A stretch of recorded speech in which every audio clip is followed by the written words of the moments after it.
सांगलीवाडीत नव्या नेतृत्वामुळे आशेचा किरण।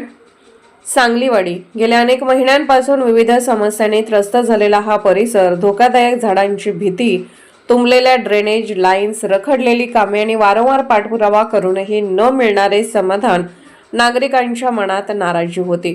पण आशेची एक ज्योत मात्र कायम पेटती होती आणि अखेर त्या आशेला दिशा मिळाली।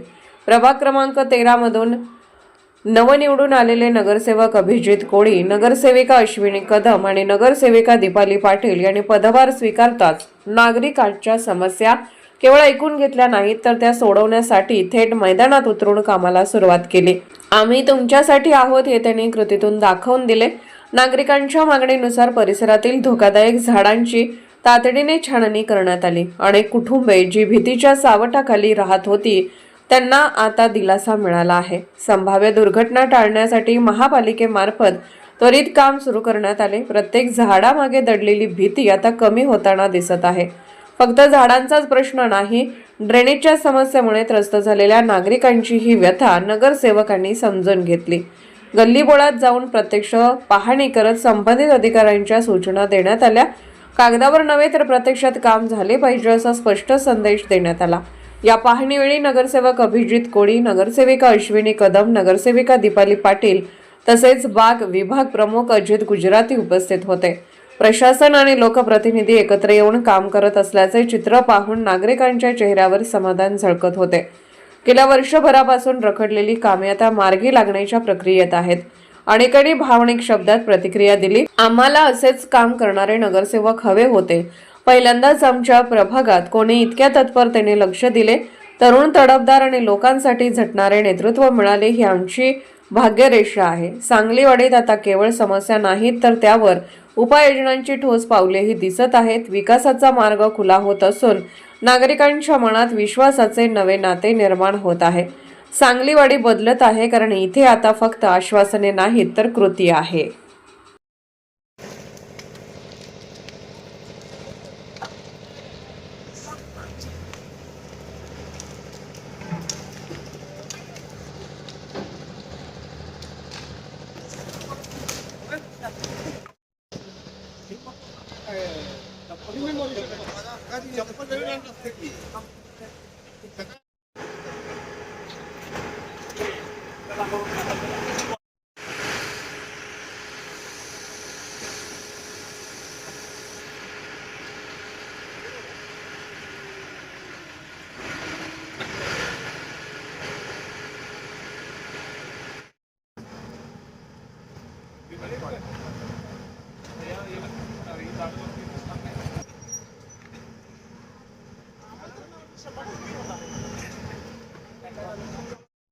आपले नगरसेवक येते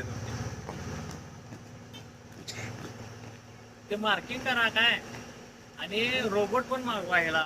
आज सांगलीवाडी प्रभाग क्रमांक 13 मध्ये आपण जे काही नागरिकांचे जे काही प्रश्न आहेत आम्ही ते तिघेही नगरसेवक एकत्र येऊन मिळून सगळे सोडवण्याचे पुरेपूर प्रयत्न करत आहोत। त्यापैकी बाळकुंद्री नगर, राहुल पाटील जे कॉलनी आहे तिथे ड्रेनेजचा जो काही प्रॉब्लेम आहे, रस्त्याचं जे अरुंदीकरण आहे त्यामुळे मोठी व्हॅन, सक्शन व्हॅन तिथून आत जाऊ शकत नाही। त्यासाठी आम्ही छोटी सक्शन व्हॅनची मागणी केली आहे जेणेकरून त्यांचा तो ड्रेनेजचा प्रॉब्लेम सॉल्व्ह व्हावा। त्याच्यानंतर आता कमिटीच्या दवाखान्याजवळ एक खूप वर्षापूर्वीचं जुनं झाड आहे जे धोकादायक, तेथील नागरिकांसाठी ते धोकादायक झालेलं आणि नागरिकांच्या मागणीमुळे त्यांच्या सुरक्षेसाठी आम्ही ते आज झाडांची छाटणी महापालिकेच्या कर्मचाऱ्यांकडून ते करून घेण्यात आली आहे। त्याचप्रमाणे जनक्रांती चौकमध्ये हे जे काही ड्रेनेजचा प्रॉब्लेम आहे तो आठवड्यातून 2 ते 3 वेळा सक्शन व्हॅन बोलवून त्यांनी तो सॉल्व्ह करण्याचा प्रयत्न करतायत, पण वारंवार ते चोकअप होत आहे। यासाठी बहुतेक करून कुठे ड्रेनेजचा जो काही या लाईनचा काय नेमका काय प्रॉब्लेम आहे हा ड्रेनेज विभागातील अधिकाऱ्यांनी स्वतः इथे लक्ष घालून तो सॉल्व्ह करून घ्यावा एवढी आमची त्यांच्याकडे मागणी आहे, जेणेकरून सांगलीवाडीतील त्या सांगलीवाडीकरांचा प्रॉब्लेम सॉल्व्ह होईल। आमच्या सांगलीवाडीकरांचे सर्व प्रॉब्लेम सोडवण्यासाठी आम्ही कायम तिघेही तत्पर राहतो।